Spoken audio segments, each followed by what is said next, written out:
وعلم الإنسان ما لم يعلم والصلاة والسلام على رسوله الذي أرسل إلى العرب والعجم وعلى آله وأصحابه الذين هم بحور العلم والحكم. أما بعد فأعوذ بالله من الشيطان الرجيم. بسم الله الرحمن الرحيم. فلولا نفر من كل فرقة منهم طائفة ليتفقهوا في الدين ولينذروا قومهم إذا رجعوا إليهم لعلهم يحذرون. صدق الله العظيم.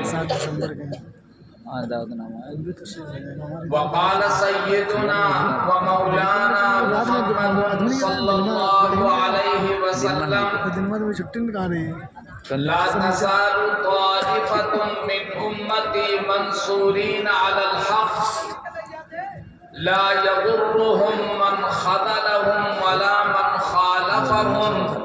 حتى يأتي أمر الله او كما قال علیہ الصلاۃ والسلام. درود اس پر کہ جس کا نام تسکین دل و جاں ہے. درود اس پر کہ جس کا نام تسکین دل و جاں ہے. درود اس پر کہ جس کے خلق کی تفسیر قرآن ہے. درود اس پر کہ جس کی بزم میں قسمت نہیں سوتی. درود اس پر کہ جس کے بزم میں قسمت نہیں سوتی. درود اس پر کہ جس کے ذکر سے سیری نہیں ہوتی. درود اس پر تبسم جس کا گل کے مسکرانے میں. درود اس پر کہ جس کا نام ہے سارے زمانے میں. درود پاک پڑھیں. اللہم صلی علی محمد النبی الامی وعلی آلہ واصحابہ وبارک وسلم تسلیما کثیرا کثیرا. اسٹیج پر تشریف فرما قابل قدر حضرات علماء کرام، بزرگان دین، میرے دینی اور ایمانی بھائیوں، اور اس اجلاس کو سننے کی سعادت حاصل کرنے والی خواتین اسلام، میری مائیں اور بہنوں.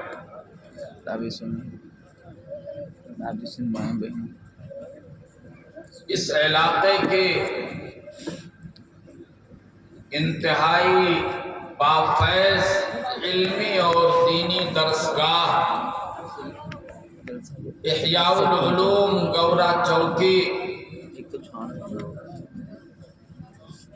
جس کے اجلاس میں حاضری کی سعادت حاصل ہوئی ہے، دل کی گہرائیوں سے اس ادارے کے ذمہ دار محترم حضرت مولانا محمد یونس صاحب، حضرت مولانا محمد احمد صاحب زید مجدہم، کمیٹی کے ذمہ داران اور آپ سب کو مبارکباد پیش کرتا ہوں کہ ایک تاریخی اجلاس کا انعقاد کیا. دارالعلوم دیوبند کے کتنے ہی اکابر،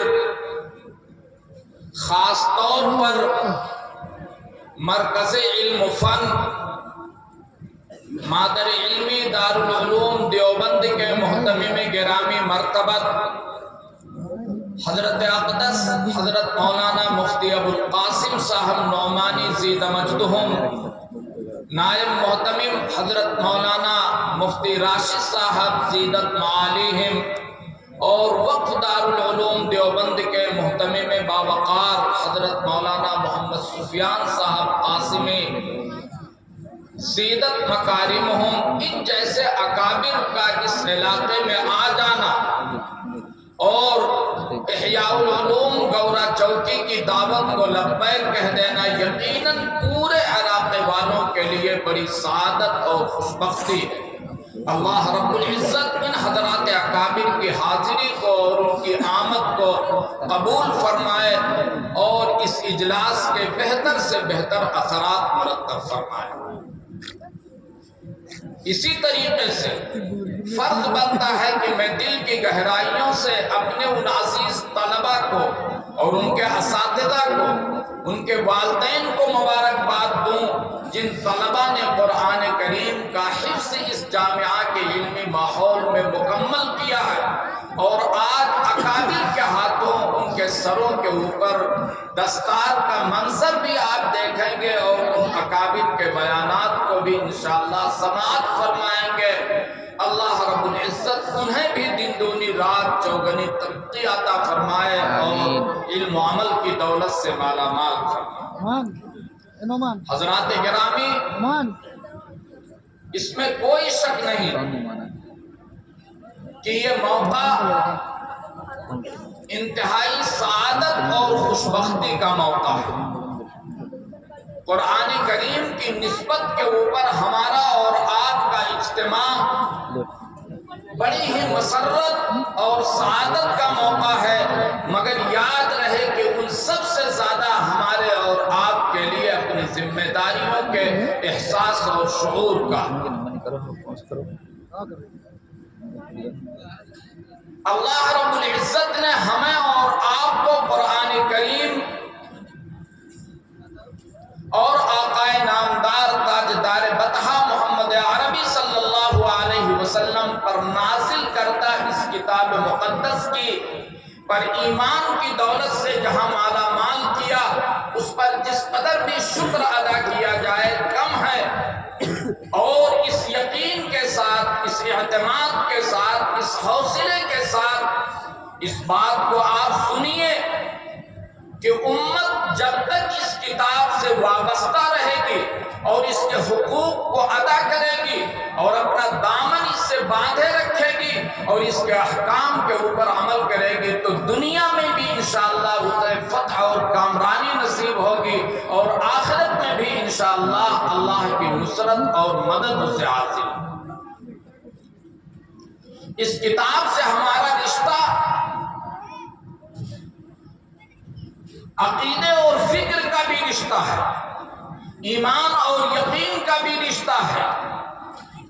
فہم اور تشریح کا بھی رشتہ ہے، ادب اور احترام کا بھی رشتہ ہے، عمل اور اتباع کا بھی رشتہ ہے، دعوت اور تبلیغ کا بھی رشتہ ہے، اور اس کتاب کے پیغام کو عام کرنے کا بھی اس کتاب سے ہمارا رشتہ ہے، اور ان تمام پہلوؤں سے جب تک اس کتاب الہی سے ہمارا رشتہ مضبوط نہیں ہو سکتا، ہم دنیا اور آخرت میں سرخرو اور کامیاب نہیں ہو سکتے۔ مجھے صرف دو باتیں آپ حضرات کے سامنے عرض کرنی۔ پہلی بات جس کی طرف حضرت مولانا مجیب اللہ صاحب دامت برکاتہم نے اشارہ کیا کہ دن بدن اس کتاب سے ہمارا رشتہ کمزور ہوتا جا رہا ہے، اس رشتے کو مضبوط بنانے کی ضرورت ہے۔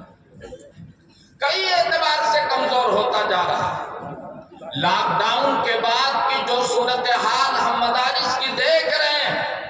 اور مدارس کے اندر طلبہ کی قلت جو ہماری نگاہوں کے سامنے ہے،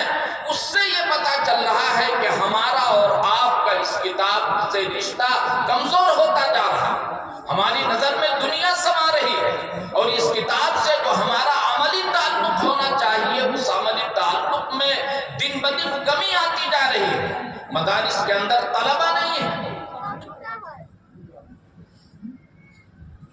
یہ بنیاد ہے اس بات کی اس کتاب سے ہمارا رشتہ کمزور ہوتا جاتا ہے۔ اور اگر میں آقائے نامدار تاجدار بطحہ محمد عربی صلی اللہ علیہ وسلم کی زبان حق ترجمان میں سمجھاؤں تو آقا کریم صلی اللہ علیہ وسلم کا یہ ارشاد ہمارے سامنے ہے۔ آپ صلی اللہ علیہ وسلم نے فرمایا ان هذه القلوب تصطب كما يصطب الحديد اذا اصابه الماء۔ آپ نے فرمایا کہ انسانی دلوں کے اوپر ایسے ہی زنگ لگ جاتا ہے جیسے لوہے کے اوپر زنگ لگ جاتا ہے۔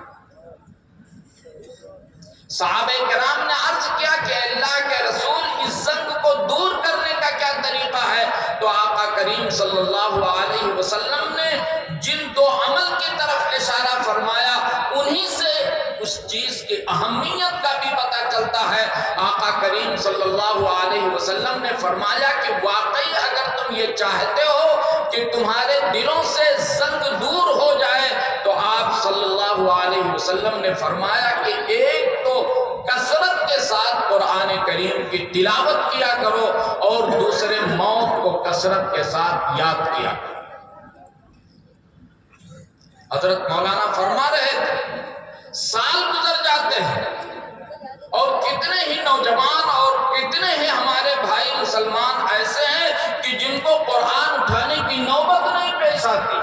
افسوس کا مقام ہے۔ ہمارے لیے ہمارے کاروبار کے لیے وقت ہے، ہمارے لیے ہمارے گھروں کی تعمیر کے لیے وقت ہے، ہمارے لیے گھروں کی شادی بیاہ کے لیے وقت ہے، ہمارے پاس مقدمے بازی کے لیے وقت ہے، ہمارے پاس ہوٹلوں کے اوپر بیٹھ کر کے دنیا کے تبصرے کے لیے وقت ہے۔ اگر ہمارے پاس وقت نہیں ہے تو قرآن کریم کی تلاوت کے لیے وقت نہیں ملی، نہ اتنی بھی فرصت کہ اس کو پڑھ لیتا، ملی نہ اتنی بھی فرصت کہ اس کو پڑھ لیتا۔ کتاب تیرے لیے آسمان سے اتری تھی، کتاب میرے لیے آسمان سے اتری تھی۔ میرے محترم بزرگوں اور دوستوں، یہ کتاب کسی اور کے لیے نازل نہیں ہوئی، یہ کتاب ہمارے اور آپ کے لیے نازل ہوئی۔ اس لیے اگر میری آواز میری ماؤں اور بہنوں کے کانوں تک جا رہی ہو تو ان سے بھی میری درخواست ہے اور آپ سے بھی میری درخواست ہے کہ اس عزم کے ساتھ یہاں سے جائیں کہ ہمارے گھر کا چولہا نہیں جلے گا اس وقت تک جب تک کہ ہمارے گھروں سے تلاوت کی آواز نہیں ہے۔ یہ قرآن سے ہے وابستگی اور قرآن سے ہے یہ تعلق، اور اس عزم کے ساتھ اٹھیے کہ ہم قرآن سے عملی طور پر وابستہ ہوں گے اور ہم دنیا کے فریبیوں سے، دنیا کے فریب کاریوں سے متاثر نہیں ہوں گے۔ یہ عجیب بات ہے کہ ہمارے دل پر مال و دولت کی ہوس، ہمارے دل کے اوپر جاہ و منصب کی ہوس اس قدر غالب آ رہی ہے کہ ہم مدرسوں میں اپنے بچوں کو پڑھانے کو ذلت تصور کرنے لگے۔ حضرات گرامی، ایک بات بڑی ذمہ داری سے کہنا چاہتا ہوں، اگر آپ دنیا کے منظر نامے پر نظر ڈالیں گے تو آپ دشمنان اسلام کو اس حال میں پائیں گے کہ انہیں ہمارے بود و باش سے کچھ لینا دینا نہیں، ہمارے طرز زندگی سے کچھ لینا دینا نہیں ہے، ہمارے رہن سے انہیں کوئی نفرت نہیں ہے۔ اگر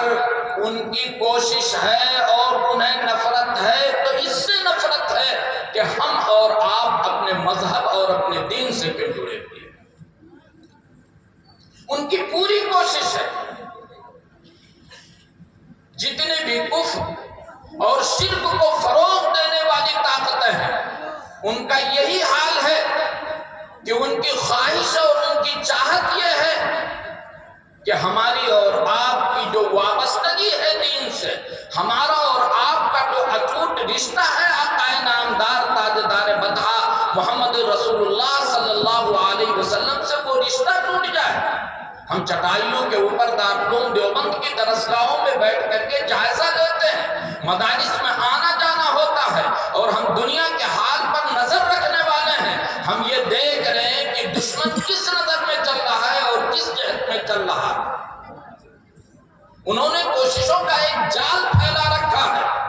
اور اس وقت سب سے بڑی ذمہ داری جو ہمارے اور آپ کے اوپر ہے، اور خاص طور پر ان چٹائیوں کے اوپر بیٹھنے والے حضرات علماء کرام پر جو سب سے بڑی ذمہ داری ہے، وہ ذمہ داری ہے ہمارے اور آپ کے اوپر اپنے ایمان اور یقین کے تحفظ کی ذمہ داری۔ اس ذمہ داری کو سمجھنا ہے اور دشمن کس کس ناحیے سے ہمارے اندر گھس رہا ہے، اس ذمہ داری کو سمجھ کر کے اس کا جواب دینا ہے، اور اس کا جواب صرف اور صرف یہ ہے کہ ہم عملی طور پر قرآن کریم سے اور عملی طور پر اپنے دین سے وابستہ ہو جائیں۔ ہم زندگی اس طریقے سے گزاریں کہ ہمارا دماغ پاک ہو فاسد خیالات سے، ہماری نگاہ پاک ہو ممنوعات اور محرمات سے، ہماری زبان پاک ہو بیہودہ گوئی سے، ہمارا لباس پاک ہو حرام مال کی آمیزش سے،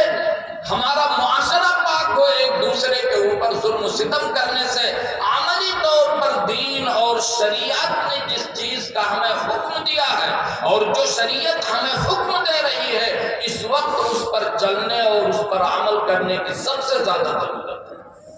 ہم اپنے دین کو، اپنی شریعت کو، اپنے مذہب کو اپنی جان سے بھی زیادہ عزیز سمجھتے ہیں۔ اس لیے دنیا کے کاروبار، دنیا کے منصب، دنیا کے ہر طریقے کی مشغولیت اپنی طرف، لیکن اپنے بچوں کو دین پڑھانے کی مصروفیت اور دین پڑھانے پر لگانا یہ اپنی جگہ۔ آپ اپنے بچوں کو جو چاہیے پڑھائیے، لیکن ان چٹائیوں پر بیٹھنے والے حضرات علماء کرام کے سامنے سے ضرور گزاریے تاکہ دین کی بنیادیں وہ سیکھ کر کے ان مدرسوں سے نکلیں اور زندگی کے جس میدان پہ بھی جائیں دیندار بن کر کے رہیں۔ یہ اس وقت کی سب سے بڑی ذمہ داری ہے میرے محترم بزرگوں، یہ وہ ذمہ داری ہے اور یہ وہ اہم ذمہ داری تھی جس کو ہمارے اکابر نے جانا اور سمجھا، اور اسی کے خاطر آج ملک کے چپے چپے ہی میں نہیں بلکہ دنیا کے چپے چپے میں مدارس کا جال بچھایا۔ اللہ رب العزت جزائے خیر دے حضرت مولانا محمد قاسم صاحب نانوتوی رحمہ اللہ تعالی کو اور ان کے دور کے اور ان کے بعد کے علماء ربانیین کو، اور اللہ رب العزت ابد تک ان کی تربتوں اور ان کی قبروں پر انوار اور برکات نازل فرمائے۔ ہم سب کی ٹوپیاں ان کی جوتیوں پر قربان کہ انہوں نے اس خطرے کو بہت پہلے محسوس کر لیا تھا کہ اگر اس ملک کے اندر اپنے ایمان اور عقیدے کا تحفظ ممکن ہے تو اسی واسطے سے ممکن ہے، انہی مساجد اور مدارس کے واسطے سے ممکن ہے۔ یہ مدارس دین کے قلعے ہیں، اور میں یہ بات دارالعلوم دیوبند کا ایک ادنا خادم ہونے کی حیثیت سے بہت ذمہ داری کے ساتھ کہتا ہوں کہ یہ مدرسے دین کا تعلیم بعد میں عام کرتے ہیں مگر ہمارے ایمان اور عقیدے کا تحفظ پہلے کرتے ہیں۔ اگر اپنے بچوں کو اور اپنی نسلوں کے ایمان اور عقیدے کی حفاظت کرنی ہے تو گاؤں گاؤں جو مکتب چل رہا ہے اس مکتب پر توجہ دیجیے، اس کے نصاب پر توجہ دیجیے، اس کے اساتذہ کے اوپر توجہ دیجیے، اور اپنے بچوں کو انگلش میڈیم اسکولوں میں بعد پہ پڑھائیے، پہلے ان کے عقیدے اور ان کے ایمان کو مضبوط کیجیے، اور ایمان اور عقیدے کو مضبوط کرنے کا واحد ذریعہ یہ مساجد اور مکاتب اور مدارس۔ اس لیے دل سے لگیں۔ آج صورتحال یہ ہے کہ اگر گاؤں میں ایک مکتب چل رہا ہے تو اس مکتب میں بھی اختلاف ہے، اور اس مکتب پر بھی توجہ دینے والے گاؤں کے معمولی چند لوگ ہوتے ہیں، باقی لوگوں کو موقع مل جائے تو اس مکتب کو بند کرنے اور اس کی مخالفت کے لیے تلے اور آمادہ رہتے ہیں۔ میرے محترم بزرگوں اور دوستو، یہ اسلام کا چمن ہے، اسلام کا قلعہ ہے، اور اس قلعے کی ایک ایک اینٹ اور ایک ایک دیوار کو مضبوط کرنا ہمارا اور آپ کا فریضہ ہے۔ اس لیے میرے محترم بزرگوں اور دوستو، یہ جلسہ صرف اس لیے نہیں ہو رہا کہ ایک ماحول قائم کر دیا جائے گا اور ابھی دستار بندی ہو جائے گی اور آپ کو منظر دیکھ کر کے چلے جائیں گے۔ یہ جلسہ صرف اس لیے نہیں ہے کہ کل کو آپ ہوٹلوں میں بیٹھ کر کے یہ تبصرے کریں کہ فلاں مقرر نے ایسی تقریر کی اور فلاں مقرر نے ایسی تقریر کی۔ یہ جلسہ اس لیے نہیں سجایا گیا ہے، لاکھوں روپے اس لیے نہیں خرچ کیے گئے ہیں، بلکہ یہ پیسے خرچ کیے گئے ہیں دو مقصد کے لیے۔ ایک تو آپ کو یہ بتلا دیا جائے کہ آپ کی گاڑھی کمائی جو احیاء العلوم میں لگ رہی ہے، عملی شکل میں یہ حفاظ تیار ہو رہے ہیں، یہ علماء تیار ہو رہے ہیں، یہ محدثین اور مفسرین تیار ہو رہے ہیں جو اسلام کے قلعوں کی حفاظت کر رہے ہیں۔ یہ آپ کو بتلا دیا جائے کہ آپ کا پیسہ صحیح مصرف میں خرچ ہو رہا ہے، اور آپ کو یہ پیغام بھی دے دیا جائے کہ اگر آپ اپنی نسلوں کے ایمان کے تحفظ کی فکر رکھتے ہیں تو جس طریقے سے ایک بندہ یہ چاہتا ہے کہ میرے بچے اچھا کپڑا پہنے، اچھے مکان میں رہیں، انہیں سردی نہ لگے اور انہیں گرمی نہ لگے، ان کے لیے سردی کا انتظام کرتا ہے، گرمی کا انتظام کرتا ہے، پنکھے کا انتظام کرتا ہے، اس سے زیادہ ضروری ہے کہ اس کے آخرت کے لیے اس کا انتظام، اس کے عقیدے کا تحفظ کرے۔ اس لیے ان دو پیغاموں کو عام کرنے کے لیے اس جلسے کا انعقاد ہوا ہے۔ آخری بات جس کو کہہ کر کے میں بات ختم کر رہا ہوں، وقت بہت کم ہے اور ابھی اکابر کا خطاب باقی ہے کہ دشمن کی سازشیں بہت وسیع پیمانے پر ہو رہی ہیں، ہر طرف سے ہو رہی ہیں اور ہر جہت سے ہو رہی ہیں، لیکن اس ماحول میں بھی ہمیں اور آپ کو نا امید ہونے کی قطعاً ضرورت ہے۔ اور یہ بات میں اس لیے کہہ رہا ہوں کہ بعض حکومتوں کو دیکھ کر کے ہمارے بعض نوجوان مایوسی کا شکار ہو گئے اور کہنے لگے اب کیا ہوگا۔ حیرت کی بات ہے کہ جس امت کو یہ سبق دیا گیا تھا لا تقنطوا من رحمت اللہ، کہ اللہ کی رحمت سے نا امید مت ہو، وہی قوم اب نا امیدی کا شکار ہونے لگی۔ نا امیدی کا شکار ہونے کی ضرورت ہے۔ اللہ رب العزت نے اسلام کے مزاج میں غلبہ رکھا ہے، پیرائے بدلے ہوئے ہیں، انداز بدلا ہوا ہے۔ کہیں فرمایا اللہ رب العزت نے ان تنصروا اللہ ینصرکم ویثبت اقدامکم، اور کہیں فرمایا اللہ رب العزت نے وَإِنَّ جُنْدَنَا لَهُمُ الْغَالِبُونَ، کہ غالب آنے والے اہل ایمان ہی ہوں گے۔ اس کی مزاج میں غلبہ، کفر کی دندراہٹ زیادہ دیر تک نہیں چل سکتی ہے اور باطل کی دندراہٹ زیادہ دیر تک نہیں چل سکتی ہے، اور یہ صرف اس لیے ہے کہ ہم ایمان کے اعتبار سے کمزور ہو رہے ہیں۔ اگر ہم ایمان کے اعتبار سے مضبوط ہو جائیں، عقیدے کے اعتبار سے مضبوط ہو جائیں، ہماری مسجدیں آباد ہو جائیں، ہماری نمازوں سے، ہماری زبانوں سے جھوٹ بند ہو جائے، ہم وعدہ خلافی چھوڑ دیں اور اللہ اور اس کے رسول کے بتائے ہوئے طریقوں کے اوپر عمل کرنا شروع کر دیں جو اس جلسے کا پیغام ہے، تو اللہ رب العزت کو حالات بدلتے دیر نہیں لگتی ہے۔ شاعر نے کہا ہے فضائے بدر پیدا کر، فرشتے تیری نصرت کو اتر سکتے ہیں گردوں سے قطار اندر قطاروں کی۔ میرے محترم بزرگوں اور دوستوں، یہ پیغام لے کر کے جائیے کہ ہماری زندگیوں میں کچھ تبدیلی آئے، ہم نماز کے پابند ہوں، ہم تلاوت کے پابند ہوں، ہم اپنے بچوں کے اسلامی عقیدے کو صحیح کرنے کے لیے ان کے لیے دینی تعلیم کا انتظام کریں۔ اگر آپ اس کے مستقبل کو سنوارنے کے لیے آپ مدرسوں اور مکتب میں نہیں بھیج رہے ہیں، آپ عصری تعلیم گاہوں میں بھیج رہے ہیں، تب بھی آپ کا فریضہ یہ بنتا ہے کہ آپ اپنے گھروں پر ان بچوں کے عقیدے اور ان بچے کی دینی تعلیم کا صحیح نظم کیجیے۔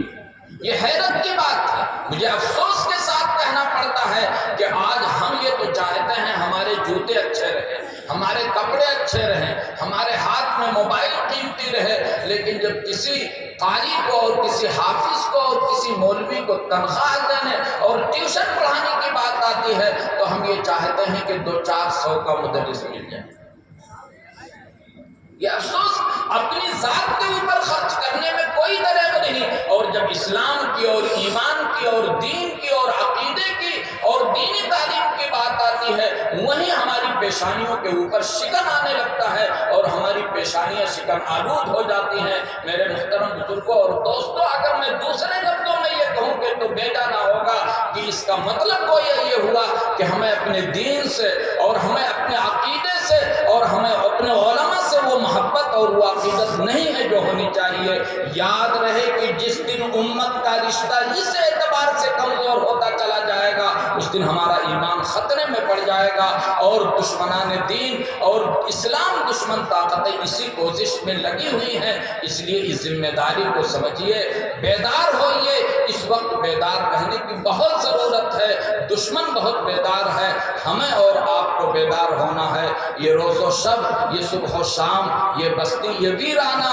یہ روز و شب، یہ صبح و شام، یہ بستی، یہ ویرانہ، سبھی بیدار ہیں۔ انسان جب بیدار ہو جائے، ہمیں اور آپ کو بیدار ہونا ہے۔ احیاء العلوم ہی نہیں بلکہ جتنے بھی مدرسے چلتے ہیں اور جتنے بھی اساتذہ تعلیم دیتے ہیں، ان سے محبت اور ان سے اپنے بچوں کو جوڑنا، یہ اس وقت کا ایک بنیادی اور اہم فریضہ اور ہماری ذمہ داری ہے۔ اللہ رب العزت ہمیں بھی، اس کہنے والے گنہگار کو بھی اور آپ کو بھی اس ذمہ داری کو سمجھنے اور اس ذمہ داری کو سمجھ کر کے اس پر عمل کرنے کی توفیق عطا فرمائے۔ اے خدا، جسم میں جب تک کہ میری جان رہے، اے خدا جسم میں جب تک کہ میری جان رہے، تجھ پہ صدقے تیرے محبوب پہ قربان رہے، کچھ رہے یا نہ رہے، پر یہ دعا ہے کہ امیر نزع کے وقت سلامت میرا ایمان رہے۔ آمین۔ وآخر دعوانا ان الحمدللہ رب العالمین۔